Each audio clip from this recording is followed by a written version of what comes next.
करते हैं सन्नती इनकलाब का। साल 2019 के बाद जब रियासत का तकसीम किया गया तो दिल्ली से एक बात का ऐलान कर दिया गया कि 370 हटने के बाद सन्नती इनकलाब जम्मू कश्मीर के अंदर आएगा, सरमायाकारी होगी और लगातार सरमायाकारी के हवाले से ऐवान के अंदर और ऐवान के बाहर खबरें भी आई है। और इस बीच आपको याद होगा कि 80,000 करोड़ रुपए के MOU साइन करने और उसके बाद उनकी इम्प्लीमेंटेशन की भी खबरें सामने आई और कई बार तस्वीरें भी सामने आई जो छोटे बड़े प्रोजेक्ट्स या PP मोड पर या किसी न किसी तरीके से सरमायाकारी यहाँ पर शुरू भी हुई है। अब सवाल ये है कि नेशनल कॉन्फ्रेंस के सीनियर लीडर्स की तरफ से सवाल उठाया गया है और सवाल नेशनल कॉन्फ्रेंस ने जम्मू कश्मीर इंतजामिया और मरकजी हुकूमत के सामने रखा है कि आप इस इंडस्ट्रियल पॉलिसी पर वाइट पेपर जारी करें। नेशनल कॉन्फ्रेंस ने डिमांड किया है कि इंडस्ट्रियल पॉलिसी जो जम्मू कश्मीर के अंदर 2019 के बाद नाफजुल अमल की गई है, इस पर वाइट पेपर जारी किया जाए, क्योंकि इस इंडस्ट्रियल पॉलिसी की वजह से मकामी नौजवान जो है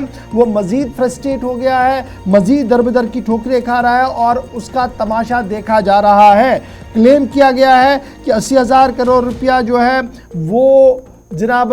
इन्वेस्टमेंट के तौर पर आ रहा है, जबकि इन्वेस्टमेंट के तौर पर 80,000 पैसे भी ग्राउंड जीरो पर नहीं देखे गए हैं। यह नेशनल कॉन्फ्रेंस की तरफ से इल्ज़ाम लगाया गया है और लगातार कहा गया है कि दाखिला वजीर साहब और लेफ्टिनेंट गवर्नर साहब की तरफ से जो मुसलसल बयानात और मुसलसल इंटरव्यूज़ दिए जा रहे हैं वो हकीकत से काफ़ी ज़्यादा दूर है। सांबा इंडस्ट्रियल एरिया हो, बरी ब्राह्मणा हो, डिगियाना हो, कठुआ हो, उधमपुर हो, ये साबिका रियासत के दौर में कायम किए गए थे। मौजूदा दौर में कौन से यूनिट्स कायम किए गए हैं, मौजूदा दौर में कहाँ पर इंडस्ट्रीज हब बनाए गए हैं, इसकी वजाहत जो है वो सामने रखी जाए। नेशनल कॉन्फ्रेंस के तर्जुमान जीशान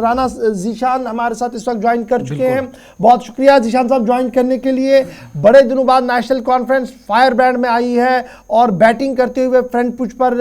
फुट पर दिख रही है कि अब डायरेक्टली सवाल दाखिला वजीर से भी पूछे जा रहे हैं और डायरेक्टली सवाल लेफ्टिनेंट गवर्नर से पूछा जा रहा है कि इंडस्ट्रियल पॉलिसी जिसका निफाज जम्मू कश्मीर के अंदर किया गया और जिस पर कहा जा रहा है कि 80,000 करोड़ रुपए से ज्यादा मफादनामों पे दस्तखत हुए और बहुत सारा काम ग्राउंड जीरो पर शुरू हो गया है। क्यों नेशनल कॉन्फ्रेंस को यह लग रहा है कि ये सारे दावे, ये सारे वादे जो है ये सिर्फ फोटो सेशन और अखबारात की जीनत तक महदूद है?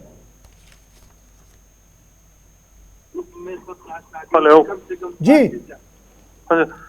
देखिए, सबसे पहले तो मैं ये कहूंगा कि जिस तरीके से इंडस्ट्रियल पॉलिसी बनाई गई और जो सपने दिखाए गए जम्मू कश्मीर की आवाम को इस सरकार की तरफ से और खासकर मरकज की सरकार की तरफ से कि जम्मू कश्मीर में हम नया जम्मू कश्मीर 370 के तोड़ने के बाद लाएंगे, वो नया जम्मू कश्मीर हमें सिर्फ कागजों में दिखा, वो इंडस्ट्रियल पॉलिसी हमें सिर्फ कागजों में दिखी। क्योंकि जिस तरीके से जिस शान और शौकत के साथ यहाँ के लेफ्टिनेंट गवर्नर है, नई इंडस्ट्रीज यहाँ सेटअप की जाएंगी, उन्हें जमीनें दी जाएंगी, यहाँ पे तरक्की होगी, यहाँ पे एम्प्लॉयमेंट जनरेट की जाएगी, इनके जरिए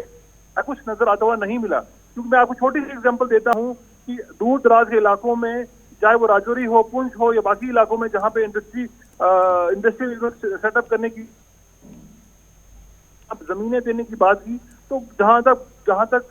जमीनी सतह की बात है तो वहाँ लोगों को तो बैंक जो है वो एंटरटेन नहीं कर रहे हैं। जी,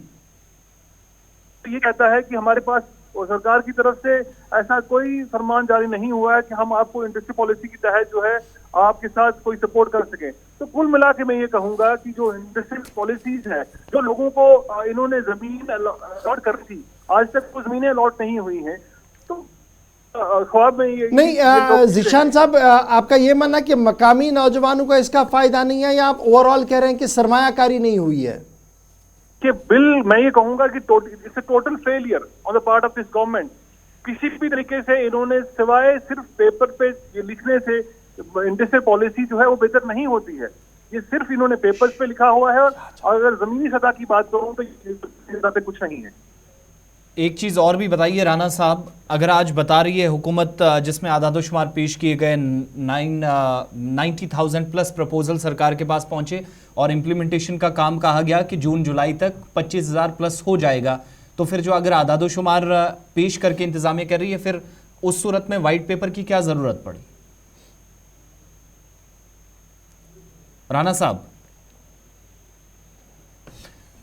चलिए, राब्ता मुनक़ता हुआ है। जी, बड़ा इंपॉर्टेंट है कि मकामी नौजवान का हो सकता है इनका गिला कहीं ना कहीं सही भी हो, लेकिन जिंदल श्रीनगर में आ चुका है, अपना काम शुरू कर चुका है। डाबर का ऑलमोस्ट मुकम्मल हो गया, पतंजलि का मुकम्मल हो गया, जम्मू के ये बड़े बड़े कुछ नाम हैं जो ऑलमोस्ट यहाँ आ चुके हैं। फिर दुबई वाली भी एक फर्म है जो मुसलसल काम यहाँ पर शुरू कर चुकी है। लेकिन छोटे पैमाने पर अगर आप देखें तो कुछ